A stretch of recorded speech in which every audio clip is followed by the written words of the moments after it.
In this video, we're going to take a look at two operations that are unique to matrices.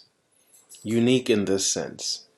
In a previous video, we looked at how to multiply, how to add, and so forth. And so those operations aren't new per se. I mean, we have a concept of addition before even learning about matrices, and similarly, we have a concept of multiplication before. But there is no analogy between what we do with numbers and these two operations that we're going to look at right now, those being the transpose of a matrix and the trace of a matrix. So they both start with T, so it's important to know, and they're very different actually when you see what these operations do. So let's start with the transpose.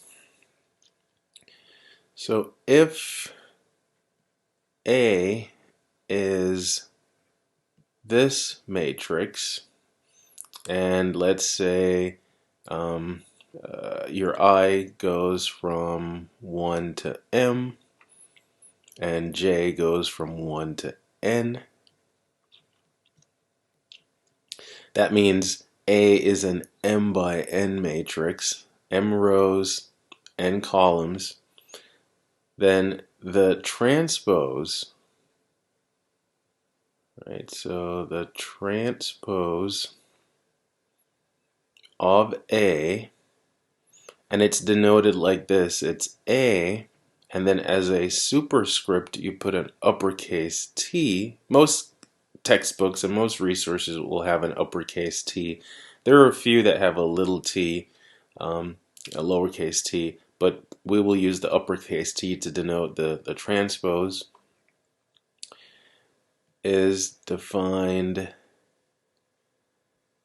as follows. So how does it work? Well, let me write it down and have you look closely at the definition and see if you can identify my sleight of hand. Right? So that's how it's defined. Do you see the difference? Take a close look at the IJ indices here, and then look down here. I have JI. So essentially what I've done is I have replaced the AIJ element with the AJI element. So what does it mean in words, right? Because this is really symbolic. You probably can't really picture what it does. Well, in words, what it does. So this means the rows of A becomes the columns of A transpose, right? So this means the rows of matrix A become the columns of A transpose. So yeah, the first row of A is going to be the first column of the transpose, and so forth. And we could also state it by columns, right? So we could say similarly, they're saying the same thing if you really think about it, but similarly, this means the columns of A become the rows of A transpose, right? This also implies something else about the dimension. So if the dimension of a matrix is m by n, like the one we started with up here, then the dimension of the transpose will be an n by m. So literally everything gets swapped, right? The elements get swapped. the dimensions get swapped. And so let's see what it looks like with a specific example, right? In fact, yeah, we'll do a couple things with these, not only illustrating the new operation, but then illustrating other uses or more uses of the previous operations, right?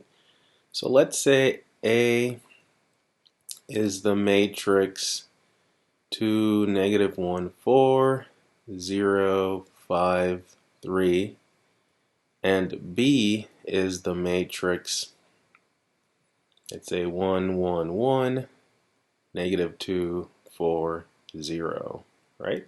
So we can see that the dimension of A is 2 by 3, and the dimension of B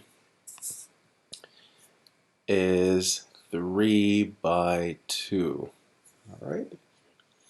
So if I wanted to write down, for instance, A transpose, so A transpose, and you just have to be careful how you swap things around, but be systematic, right? So you could either tell yourself, okay, I'm just going to work with the rows of A and turn them into the columns of A transpose, or I'm going to work with the columns of A and turn those into the rows of A transpose.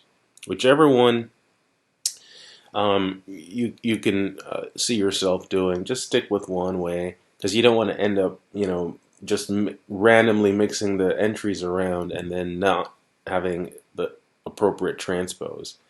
So that 2, -1, 4, that's my first row in A, becomes my first column in A transpose. And then the second row, which is 0, 5, 3, now becomes my second column. So 0, 5, 3. And then we can see that the dimension of A transpose is, in fact, 3 by 2. Right? Just a couple other things we can do to illustrate some operations. If I asked you, so note that if I asked you to do 2A plus 3B, this is undefined, right? We can't add the A and B as given, because A is a 2 by 3, B is a 3 by 2.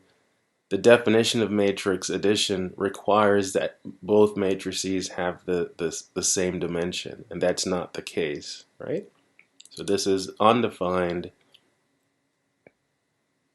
because the dimension of 2A, which is still a 2 by 3, is not the same as the dimension of 3B. All right? But I could do this. However, always like when, there's a but. There's a but coming. In fact, yeah, let me leave those on the screen. So I could do, however, 2 times A transpose plus 3B. And that's completely well defined. So let's write that down. So this is our scalar multiplication. So distribute the 2 to the 6 entries in A transpose. So that becomes 4, 0, -2, 10, 8, and 6. And then add to that 3 times B. Well, here is B. So 3 times B is the matrix 3, -6, 3, 12, 3. Oh, there it is. Do as I say, but not as I do. And then 3, 0. Right? And then we can add them, because now, yeah, the dimension of A transpose, or 2A transpose, is the same as 3, the dimension of 3B. So our final answer in this case now, so we add the corresponding entries. So we have 7, -6, 1, 22, 11, and 6. All right. So that's our transpose, and it's a simple operation, and it's really interesting how it shows up in other areas, other applications. Right. The other operation is I say equally simple. These are not complicated operations. We just have to know how to perform them. And the next one is the trace. Now, the trace is an operation that is unique to square matrices. So that's something that's a little bit different from the transpose. You can take the transpose of any matrix, regardless of the dimension, but the trace is only defined for square matrices. So let's start by saying this. So let A be this matrix, and now the inequalities or the range of values for I and j have to be the same. So I goes from 1 to n and j goes from 1 to n, right? So here's our square matrix, right? The trace, T-R-A-C-E, so the trace of A, and how is it denoted?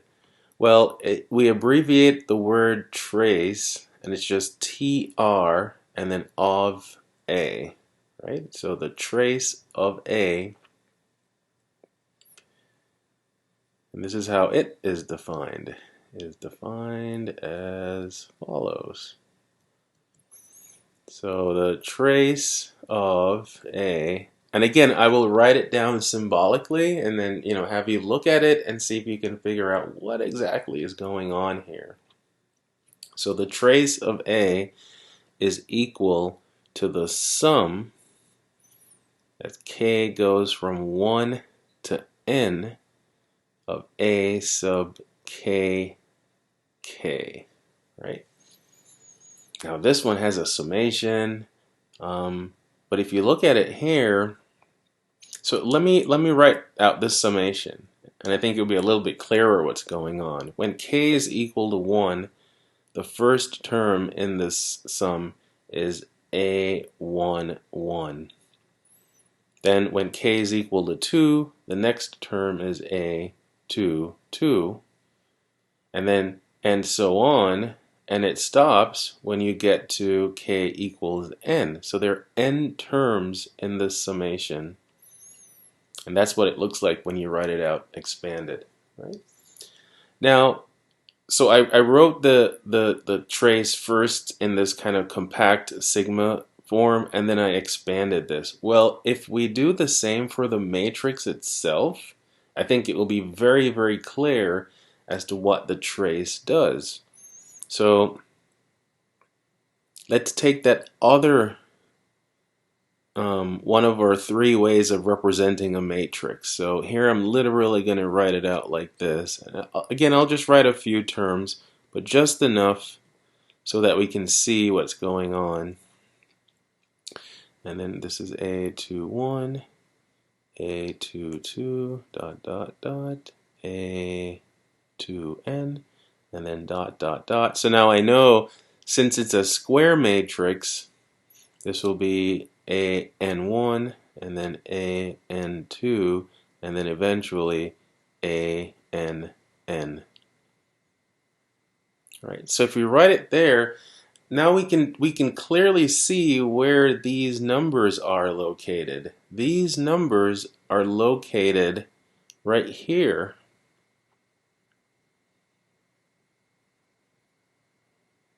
Right? So they're right there.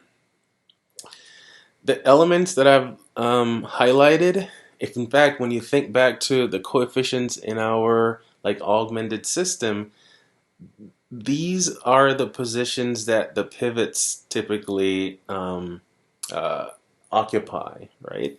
And we call this band that I have highlighted in blue, we call this the main diagonal of our matrix. So this is the main diagonal. And since I'm giving you some terminologies associated with the matrix, well, there is another diagonal obviously going this way. This one is sometimes called the off diagonal. Right? But here, as far as the trace is concerned, what it does is it takes all the elements on the main diagonal and it simply adds them up, right? And so what you're going to do when you take the trace of a matrix is a summation, and you end up getting a number, which is very different from taking the transpose. When you take the transpose of a matrix, you get another matrix, all right? So, a couple examples of this. So let's do another example. So I'm going to write down 3 matrices. So let's say A is the matrix 10, -8, 7, and 4. B is the matrix 1, 1, 1, -1, 3, 6. And C is the matrix 3, -1, 0, 8, 9, 10, 4, 4, 2. Right? So if I, for instance, wanted to find the trace of A, again, so I would add up these two elements, 10 plus 4, 14. If I tried to take the trace of B, I will get an error because B is not a square matrix. So the trace of B is undefined, right? So again, unlike the transpose that works for any matrix, the trace is only defined for square matrices. And then we could say the trace of C, in that case, we would be adding up these 3 numbers on the main diagonal. 3 plus 9 plus 2, and that will give us 14, right? So another simple operation, certainly not difficult to perform, but it's different, right? It's new. There is no analogy for these when you think about what you've done with numbers and functions. So these operations are special, they're unique to matrices. Now, to finish up this video, what I'm going to do is, just like how there are algebraic properties for scalar multiplication, matrix multiplication, matrix addition, there are algebraic properties that relate to the trace and also to the transpose, right? So what I'm going to do is just state a few for the transpose, and then just a few for the trace, right? So here, so it's a theorem. I think this is one where I'll skip the formal proof, but a lot of these should make sense, right? So the first theorem, that this has to do with the transpose, right? So if A and B, right? So our matrices, right? So these are our matrices, and C is a scalar, right? Then we have some properties that we can state about the transpose. The first one says, and this is pretty obvious if you look at it, if you take the transpose and then take the transpose again, you would first turn rows into columns, but then you'd go back and turn those columns back into rows. So if you take the transpose of the transpose, you get the original matrix, right? Again, if you just kind of reason it through, it makes sense. Now, that's not a formal proof, but again, not difficult to show. Number two, equally simple and equally intuitive. It says, assuming, the addition here is well defined, so assuming that A and B have the same dimension, if you take the transpose of a sum, it's the sum of the individual transposes. That's a word. I'm pretty sure it's a word because I just said it, right? So, yes. So the transpose of a sum is a sum of the transposes. And what does it look like if we do some scaling? Well, if you think about it, if I do my scalar multiplication and then swap the rows for columns and vice versa, the result is the same if I do the swap first and then scale after, right? So if you do, this third property is saying it doesn't matter if you're doing scalar multiplication and a transpose, it doesn't matter which one you do first, right? The net result is the same. The fourth property is the one that's the least intuitive.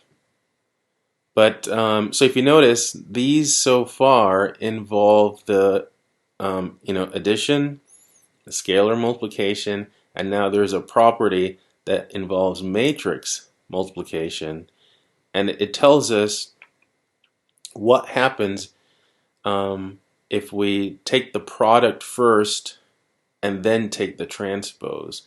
Well, that is equivalent to, and notice the difference here, B transpose times A transpose. Right? So the one this one is a little bit different because we have to switch the order of the multiplication here, right? So here the order is AB, and then that quantity you take the transpose of. Here it's B transpose times A transpose. So this one's a little bit different. Let me write down what we would think would happen, right? But I'll write it in red. I'll just say note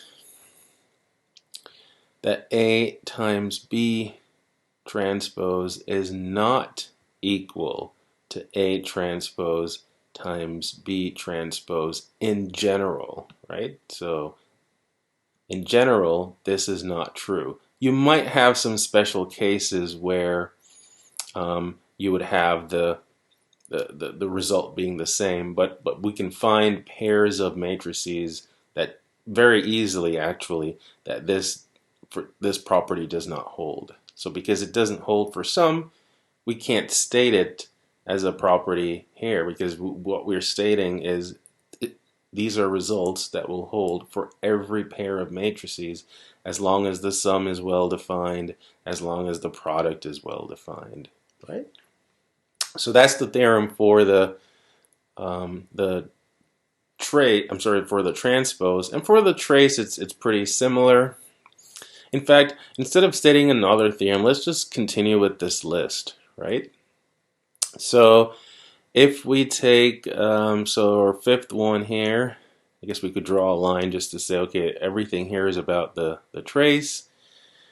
There is no analogy for this one, right? Because once you take the trace, you no longer have a matrix. So you can't take the trace again because you have just a number, right? So we don't really have an analogy for this one. We do have an analogy for this, however, again, assuming that the addition is well defined. If you're taking the trace of the sum, that's the same as taking the trace of A and then adding the trace of B.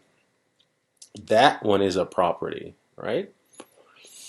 And there's also something like this. That's the property. So the sixth one, if you have your scalar multiplication and then you're taking the trace of that, it's the same as first taking the trace and then multiplying by your scalar, right? There is no general property for the trace that involves matrix multiplication, and that's what I was alluding to, that the list for the property of the some properties of the trace is a bit shorter than that of the for transposes, right? So there is your introduction to new operations that seem like, okay, we're just playing around making stuff up, but it turns out the stuff that we make up ends up being rather useful, and I promise you'll see it in the future. So see you then.